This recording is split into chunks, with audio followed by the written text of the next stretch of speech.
इंदौर के चंदन नगर थाना क्षेत्र में एक महिला को पाकिस्तान से आए इंटरनेट कॉल के माध्यम से 80,000 रुपए की फिरौती मांगने का मामला सामने आया है, जिसमें महिला से उसके बेटे के गैंगरेप में शामिल होने की बात कहकर फिरौती की मांग की गई, जिसमें महिला ने थाने पहुंचकर शिकायत दर्ज कराई है।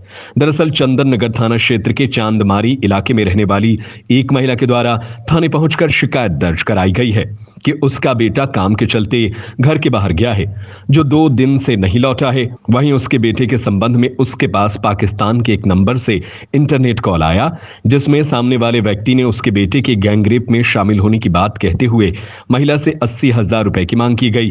जिसके बाद महिला की शिकायत पर चंदन नगर पुलिस ने मामले को गंभीरता से लेते हुए उसके बेटे की तलाश शुरू की, तो वह देवास में काम करता हुआ मिला। जिससे पूछताछ की गई तो उसने इस तरह के कॉल आने के संबंध में कोई भी जानकारी ना होना बताया।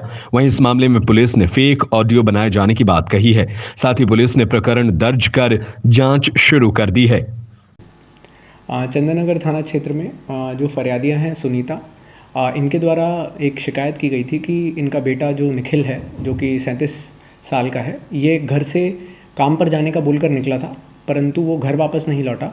और फिर इनके मोबाइल पे एक जो VoIP नंबर होता है +92 वाला स्टार्टिंग, अमूमन ये जो +92 वाली डिजिट्स हैं VoIP की, ये पाकिस्तान ओरिएंटेड VoIP नंबर्स रहते हैं।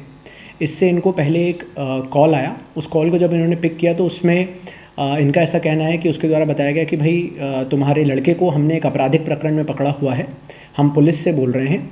और उसी के साथ साथ उन्होंने बोला कि देख लो, अगर तुम फिरौती की उन्होंने मांग की थी करीबन 80,000 रुपये की, और यदि तुम फिरौती नहीं देती हो तो तुम्हारे लड़के को हम नहीं छोड़ेंगे।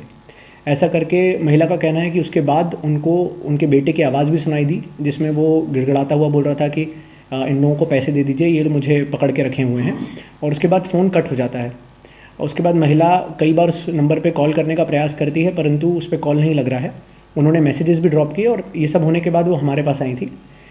इसमें 2 चीज़ें, सबसे पहले क्योंकि इस तरह की घटनाक्रम थी तो हमें लगा कि इसकी गंभीरता को देखते हुए तो इसमें धारा 365 के अंतर्गत प्रकरण पंजीबद्ध किया गया। और उसी के साथ साथ प्रयास किया गया कि ये जो कॉल्स जनरेट हुए हैं ये किस IP एड्रेस से जनरेट हुए हैं। इसके लिए अमूमन 2 चीज़ें जो पुलिस के पास रहती हैं, एक तो जो सोशल मीडिया प्लेटफॉर्म्स हैं उनसे हमें IP एड्रेसेस की जानकारी मिल जाती है, तो वो भी निकाली गई। और इसी के साथ साथ जहाँ पर निखिल पहले काम करता था, उनके वहाँ के जो सेठ थे, उन लोगों से बात करके ये पूछा गया कि निखिल के पास पिछले कुछ समय में कौन कौन से नंबर रहे हैं। उसमें एक नंबर मिला, जिस नंबर को देखा गया तो वो चालू पाया गया। उस नंबर की लोकेशन देवास के पास आ रही थी, तो तत्काल टीम रवाना करके वहाँ से उसको दस्तयाब किया गया। जब निखिल से इस संबंध में पूछा गया तो पता चला कि उसके पास तो एक कीपैड फ़ोन है, ना ही वो इस तरह के किसी प्रकरण में फंसा है, ना ही उसके खिलाफ ऐसी कोई शिकायत है कि पुलिस उसको पकड़े।